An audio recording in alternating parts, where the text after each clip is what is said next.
Assalamualaikum warahmatullahi wabarakatuh. Radina billahi rabba wa bil islami dina wa bi muhammadin nabiyya wa rasulah. Rabbi zidni ilma warzuqni fahma. Rabbi shrah li sadri wa yassir li amri wahlul 'uqdatam min lisani yafqahu qawli. Ya, alhamdulillahirabbil alamin. Hari ini kita masih bisa bertemu lagi dalam pelajaran pendidikan agama Islam. Teman-teman Kuba, bagaimana kabarnya? Semoga selalu diberikan kesehatan ya oleh Allah Subhanahu wa taala. Ya, hari ini kita akan belajar bab 7, yaitu tentang iman kepada rasul-rasul Allah dan kitab-kitabnya.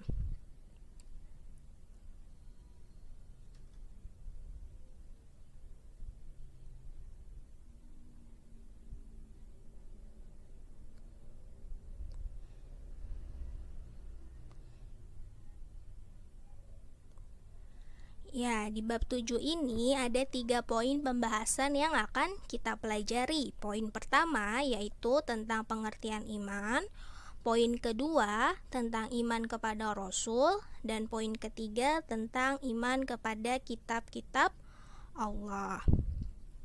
Ya, untuk minggu ini kita akan bahas poin pertama dan poin kedua dulu ya. Pertama, pengertian iman. Ya, secara bahasa iman artinya percaya, sedangkan secara istilah iman berarti meyakini dengan hati, mengucapkan dengan lisan, dan melakukan dengan perbuatan. Next, kita masuk ke poin kedua yaitu iman kepada Rasul Allah. Di dalam Al-Quran tertulis beberapa nama nabi dan rasul.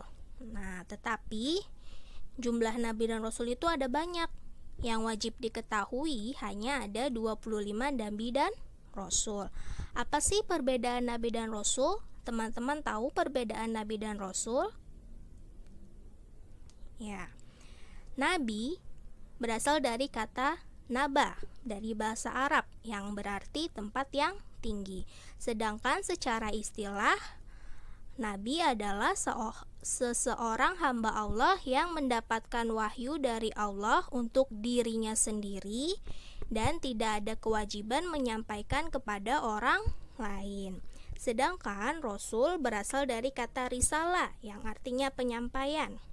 Secara istilah yaitu seseorang yang diberikan wahyu dan mukjizat oleh Allah, kemudian diamalkan dan berkewajiban menyampaikan wahyu tersebut kepada umatnya. Jadi perbedaan nabi dan rasul, kalau nabi mendapatkan wahyu untuk dirinya sendiri, tidak untuk disampaikan kepada umatnya atau kepada orang lain, sedangkan rasul mendapatkan wahyu untuk dirinya sendiri, diamalkan dan berkewajiban menyampaikannya kepada umatnya atau kepada orang lain.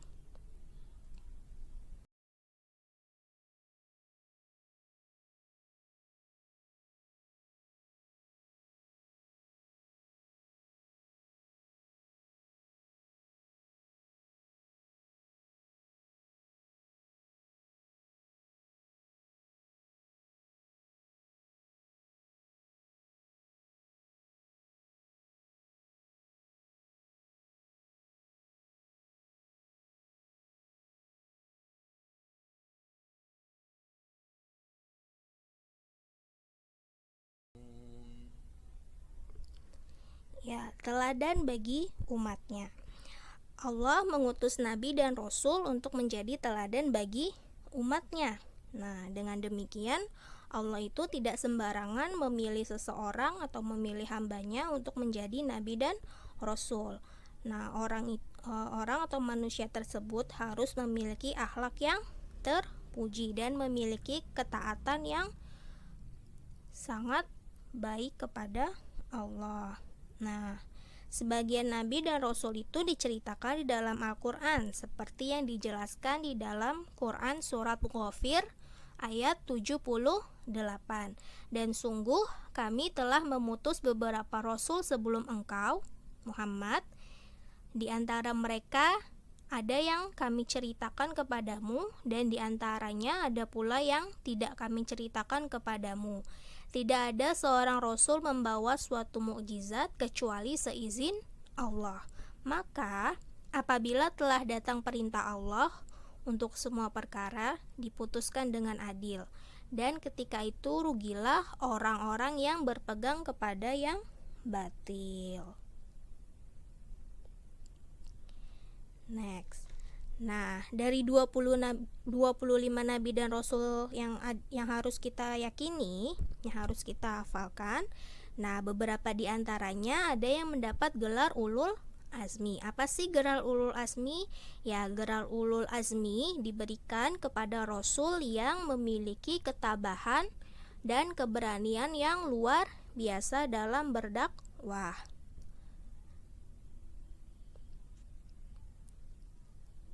Ya, ada berapa sih rasul yang mendapat gelar ulul azmi?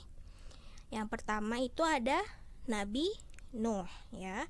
Yang kita tahu Nabi Nuh itu memiliki kesabaran yang luar biasa dalam berdakwah, ya, dan keberanian yang luar biasa dalam berdakwah. Nah, Nabi Nuh itu berjuang lebih dari 900 tahun dan hanya 40 orang yang mengikuti ajarannya. Yang kedua ada Nabi Ibrahim. Dengan keberaniannya, Nabi Ibrahim menghancurkan berhala yang dibuat oleh orang-orang Babylon.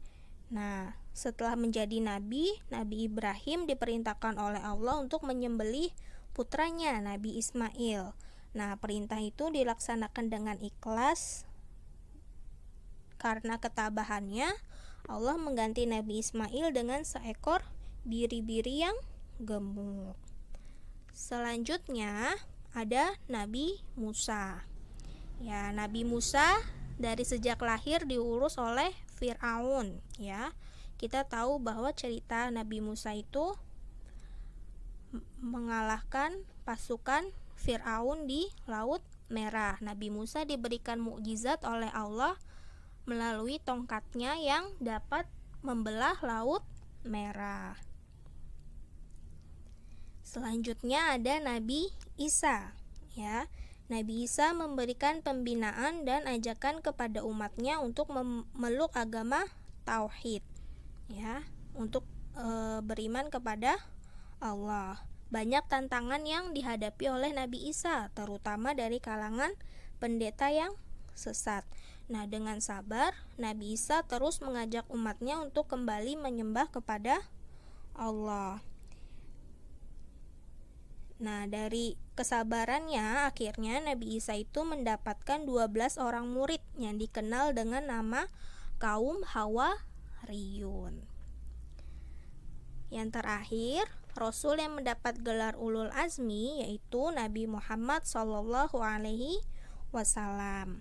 Ya, di sini kita tahu bahwa ketabahan dan keberanian Nabi Muhammad dalam berdakwah untuk mengajak orang-orang kaum kafir Quraisy menyembah Allah, sampai Nabi Muhammad diperintahkan hijrah ke kota Madinah.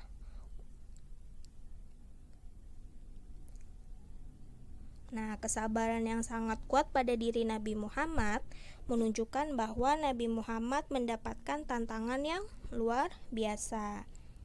Nah, namun dengan kesabaran itulah Nabi Muhammad bisa mengubah akhlak manusia. Ya, kesimpulannya dari yang sudah kita pelajari pada hari ini, yang pertama, iman itu artinya percaya. Secara istilah artinya meyakini dengan hati, mengucapkan dengan lisan, dan mengamalkan dengan perbuatan. Yang kedua, kesimpulannya, iman kepada Rasul merupakan rukun iman yang keempat. Hukumnya wajib bagi setiap Muslim. Kesimpulan yang ketiga, Nabi mendapatkan wahyu untuk dirinya sendiri, sedangkan Rasul mendapatkan wahyu untuk dirinya dan umatnya.